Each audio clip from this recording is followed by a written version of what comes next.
Gente, vamos lá. Pessoas idosas podem casar? Existe vedação? Não, não existe vedação, tá? Pessoas idosas podem casar desde que essas pessoas elas casem com uma restrição obrigatória em relação ao regime de bens. O que isso significa?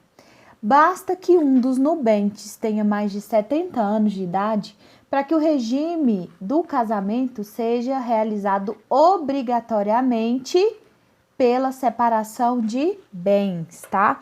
Então, gente, não existe restrição de casamento aí, não existe restrição de idade, né? Teto de idade em relação ao casamento. O que nós temos é uma obrigatoriedade para que, existindo um dos nubentes, né? Em um dos nubentes sendo maior de 70 anos, que esse casamento seja obrigatoriamente realizado no regime de separação de bens, tá? Então, sem limite de idade, apenas uma restrição obrigatória aí em relação ao regime de bens. Então, vamos falar um pouco sobre os impedimentos. Quero que vocês olhem os artigos 1521 e 1522 do Código Civil, tá? O que é um impedimento? O impedimento é a falta dos requisitos exigidos pela lei para validade e para regularidade do casamento. Isso significa o quê? Isso significa que se for desatendida a vedação legal dos, abre aspas, não podem casar, expressão lá do código, o casamento ele vai ser nulo, tá? Então, realizou-se um casamento descumprindo os impedimentos, esse casamento ele vai ser nulo, tá? Por quê, professora? Por que esse casamento é nulo? Porque nós estamos falando do descumprimento de um preceito de ordem pública. O que é ordem pública, gente? Vocês lembram o conceito de ordem pública? Lá do direito internacional privado ainda? Ordem pública é um conceito aberto, depende de cada estado, daquilo que a sociedade de cada estado acredita, né? Moral, bons costumes, né? Cultura. Então, é um conceito amplo. Por exemplo, aqui no Brasil não é permitido bigamia. Nós não temos um casamento com mais de 2 pessoas. Em outros países é aceito casamento com 2, 3, 4 esposas, tá? Aqui no Brasil, não. Lá é crime? Não, lá não é crime. É a ordem pública. A ordem pública de lá aceita. A nossa ordem pública não aceita, né? Então, o nosso parâmetro aqui vai ser justamente esse. Descumpriu um preceito de ordem pública, esse casamento ele vai ser nulo. O rol do Código Civil, ele é claro, tá?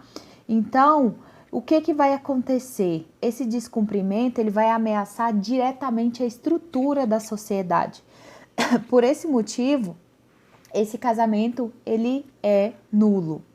Artigo 1521.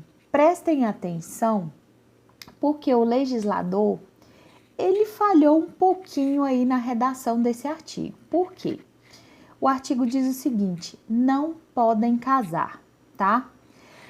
Não podem, leia-se, não pode de jeito nenhum, não deve, nunca, jamais, tá? Completa a frase aí, tá bom? Porque o não pode, na verdade, é um non facere. Não pode, não deve, tá? De jeito nenhum. Por quê? Porque se for descumprido, o casamento é nulo. É um descumprimento de quê, gente? Vai afetar exatamente o quê?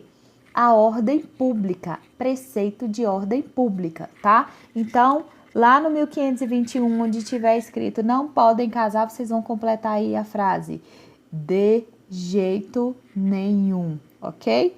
Então, vamos lá. Quem não pode casar?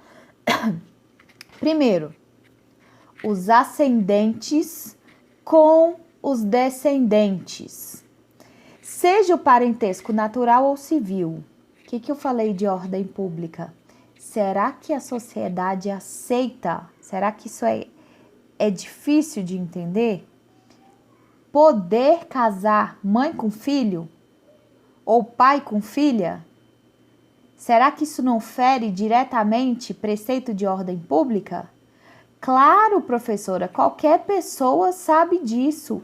Isso que eu tô falando para vocês. Isso é preceito de ordem pública, né? Isso significa o quê? Que todos vão entender que não pode, tá? Então, não podem casar os ascendentes com os descendentes. Seja o parentesco civil ou natural, isso significa o quê? Que pode ser de vínculo biológico, consanguíneo, né? Filho mesmo, gestado, enfim. Ou pode ser advindo de quê? Quando eu falo de vínculo civil, eu estou falando de adoção, paternidade socioafetiva, maternidade socioafetiva, né? Então, tudo que venha de vínculo civil. Então, não engloba exclusivamente o parentesco natural, não. O parentesco civil entra aí também, tá? Isso significa que pais e filhos, avô e neto, avó e neto, enfim, ascendente com descendente não podem casar. Inciso 2º, os afins em linha reta. Gente, quando é que surge o vínculo da afinidade? Quando é que surge a afinidade? A afinidade, ela se origina do casamento ou da união estável. Surge uma linha paralela lá, né? Na minha linha, nós temos a linha reta e a linha colateral, né? Lá no parentesco. E a afinidade, ela vai surgir quando surge o quê? Um casamento ou uma união estável, tá? Então, é o vínculo jurídico, essa afinidade, é o vínculo jurídico que você estabelece com os parentes do seu cônjuge ou do seu companheiro, tá? Então, isso significa que os afins em linha reta não podem casar. Quem seriam esses afins em linha reta? Sogro, sogra, genro, nora. Isso significa que sogro não pode casar com nora, genro não pode casar com sogra.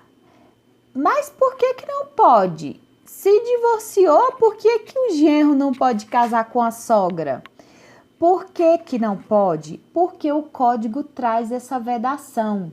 Que vedação é essa, gente? Significa o seguinte: o parentesco por afinidade, que é esse que o inciso 2º trata, ele não cessa com o fim do casamento. Quem nunca ouviu falar naquela expressão que sogra é para sempre, sogro é para sempre? É verdade, tá? Então, esse parentesco, ele não cessa, esse parentesco por afinidade na linha reta, ele não vai cessar com o fim do casamento, tá? Então, o que acontece? Acontece que não podem casar os afins em linha reta, porque o código traz um impedimento, tá? Inciso 3º. Prestem bastante atenção nesse inciso, tá? Porque esse inciso ele é um pouquinho complicado, mas vocês vão entender facilmente. Não podem casar o adotante. Quem é o adotante? Aquele que está adotando. Vai ser o futuro pai ou a futura mãe, tá? Então, o adotante é aquele que está adotando. Então, não podem casar o adotante com quem foi cônjuge do adotado e o adotado com quem o foi do adotante. Por que o adotante não pode casar com quem foi cônjuge do adotado?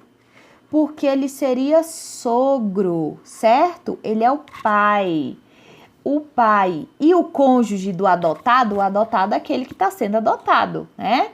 O marido, o cônjuge, o marido ou a esposa, né? O cônjuge do adotado vai ser genro ou nora. E o que a gente acabou de falar? Que os afins em linha reta, sogro com nora ou sogra com genro, não podem casar, tá? Então, isso significa que Vamos lembrar um pouquinho, vamos subir lá para o inciso primeiro. Eu falei que não pode casar independentemente do vínculo ser civil ou natural. A adoção é um vínculo o quê? Civil, né? Então, o código ainda, ele repetiu, ele ainda foi mais claro, tá? O adotante com quem foi cônjuge do adotado e o adotado com quem o foi do adotante. Por quê? Porque o adotante ele seria o sogro ou a sogra de quem foi cônjuge do adotado, tá? O adotado é o filho, então não pode casar. Vedação trazida pelo código, certo? Inciso 4. Os irmãos, óbvio, né? Irmãos não podem casar. Mas precisa ser irmão do mesmo pai, da mesma mãe? Só vale para irmão do mesmo pai e da mesma mãe? Ou pode ser também aplicado para irmão só de pai ou só de mãe? Gente, a regra é clara, tá? Vale para todas as formas de irmão. O código diz assim: os irmãos unilaterais, ou seja, filho só do pai ou filho só da mãe, ou bilaterais, que tem o mesmo pai e a mesma mãe, e demais colaterais até o 3º grau, inclusive, ou seja, tios e sobrinhos. Tios e sobrinhos, irmãos, não podem casar, tá? Mais à frente, eu vou trazer para vocês uma pequena exceção em relação a essa questão de tios e sobrinhos, tá? Uma lei bem antiga que a gente tem que vai falar um pouquinho sobre esse assunto. Regra geral, não podem, tá? O inciso 5º, o adotado com filho do adotante. Gente, o adotado é filho também. O adotante é o pai. O filho do adotante é o que do adotado? Irmão, tá?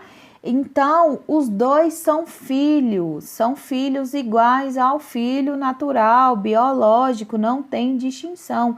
Eles são irmãos. Portanto, o filho adotado, ele não pode casar com o filho do adotante. Por quê? Porque eles são irmãos, tá? Esse inciso é interessante, gente. Inciso 5º.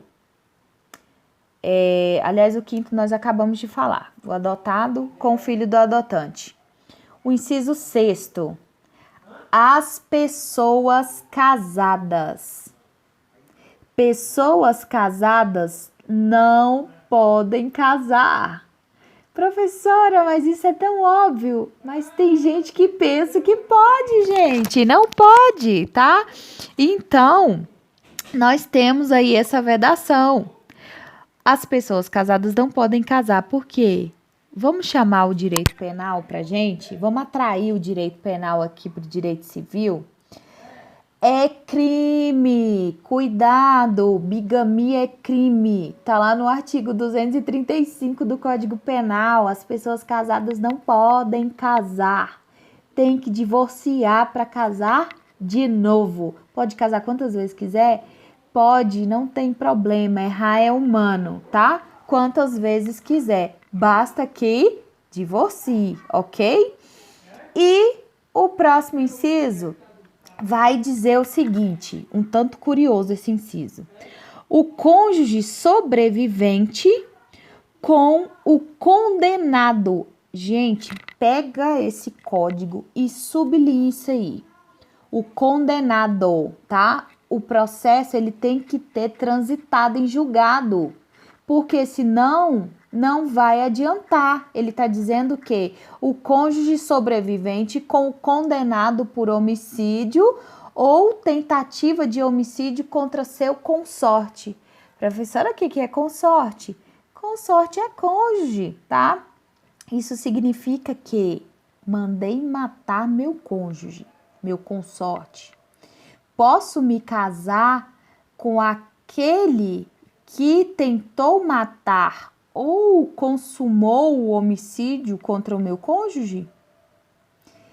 Bom, se o processo já tiver tramitado, já tiver um trânsito em julgado, já tiver sido condenado, prestem atenção, o código é claro. Condenado não pode, é mais uma vedação, tá? Então, galera, quem mandou matar o marido ou a mulher, né? O cônjuge não pode casar-se com aquele que cometeu o homicídio ou a tentativa de homicídio, ok?